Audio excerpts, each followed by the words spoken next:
The following interview involves commercial content. The products and services featured appear as paid advertising. Well, hi there. Welcome back to Colorado and Company. It's nice to see that you're still with us for the second half of the show. I'm Denise Plant. Members of the armed forces tend to feel isolated when deployed overseas while living in challenging and sometimes dangerous conditions. A simple card or letter to our military members help them feel connected to loved ones. There's an exhibit at Wings Over the Rockies Air and Space Museum that explores the history of the military postal system. Matthew Perchette joins us now with more. Good to see you, Matthew. How are you? I'm doing excellent. So what's this mail call exhibit all about?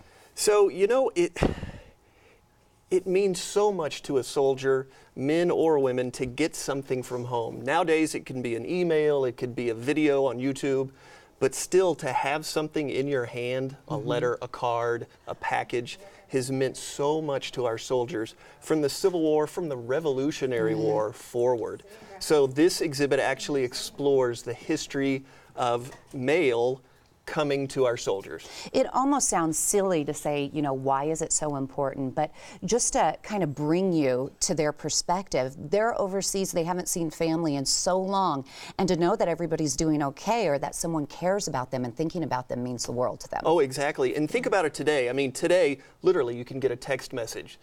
But back in World War II, back in the Korean War, Vietnam, it could take months for something to get to you. So it was so important for people to write letters to their soldiers. In fact, in World War I, they had a program where it was remember to write those letters. And it would take months to get there. In fact, in World War II, there was so much mail going over to the Pacific and the European theaters that we developed what was called V-mail. And a soldier would write on a very specific type of letter, and then it would get photographed and shrunk down. Wow, that's amazing. And then it would take up so much less space in the ships or the planes, and it would get to the European theater of the Pacific, and they would blow it up again. What a wonderful history lesson we're getting here today. No, it's true. And talk about what's on display. What are we going to see? You know what? There are some really interesting things there. I don't want to give it all away, but one of my favorites is a coconut. A coconut? A coconut. One man in the Pacific literally hollowed out a coconut and used it as an envelope and mailed it home. It's got stamps on it and everything. You have to be creative, I guess. Exactly. Is there an extra charge to see this exhibit? There is not. There is not. How long is it running? It is running until the 15th of this month, so get down here quick. You got about 10 days. And there's so much else to do at the Wings Over the Rockies Air and Space Museum. I mean, if you haven't been there before, you have family members in town visiting, that's a place they should go. Oh, I totally agree. Yeah. I bring all my friends. Talk about what else there is to do for the family besides this exhibit. Well, we've got over 50 different aircraft types, both civilian and military. We've got one of the only 2 left B-1 bombers. We've got one of only 5 left B-18 bombers. We've got an X-wing, and you can't beat that. Just so cool. Everybody loves to see it, too. We've got flight simulators, we've got tours, we've got educational opportunities for kids and adults, we've got lectures, we've got movie nights. So you have pretty much everything. You can go to their website, which is wingsmuseum.org, wingsmuseum.org. And what other special events do you have planned for the coming year? Well, probably our most, to me, important is our May the 4th Be With You celebration. Star Wars. Exactly. Yeah. That's actually on April 29th and 30th.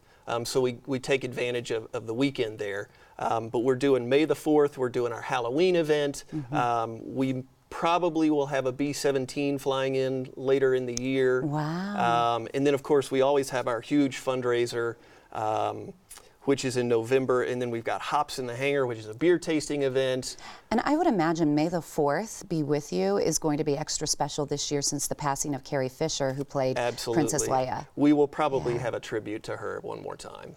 And what kind of educational opportunities are there for the kiddos? Oh my gosh, we've got amazing tours that are led by gentlemen and women who have been there and done that, flown our planes, worked with NASA. It's just an amazing opportunity for kids to really learn things from the people who have experienced them. Don't you have a school? We do. We have an academy. It's called the Wings Aerospace Academy. And so right now we're taking students all the way up to 12th grade. Wow, and they can just go to the website to get more information or to register? And it's a very hands-on type of thing. It's STEM, so it's science, technology, and math. They get to work on planes, they get to fly, they get to go to the Air Force Academy. A lot of our kids have flown in gliders and helicopters, and just, where was that when I was a kid? I know, I'm thinking as you're talking, it's like going in my mind, this is perfect for my teenage boys. This is perfect, yes. And how did the Wings Over the Rockies Air and Space Museum form, and how do you continue to finance it? You know, we started, when Lowry Air Force Base closed down, there was a small museum there, and it was run by some civilians. And so when the Air Force said, hey, we're shutting down Lowry, the civilian employees said, whoa, we want to give this a shot. And the Air Force said, here, have a hangar. Here, have two. Wow. And have all these planes.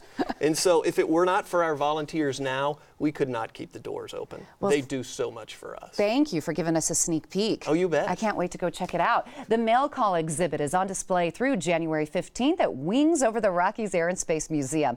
Yes, you can visit the museum any day of the week to explore more than 50 iconic aircraft and some of the most realistic flight simulators in Colorado. Wings Over the Rockies Air and Space Museum is located off of East Academy in the Lowry neighborhood in Denver. For museum hours and admission prices, please go to this website, wingsmuseum.org.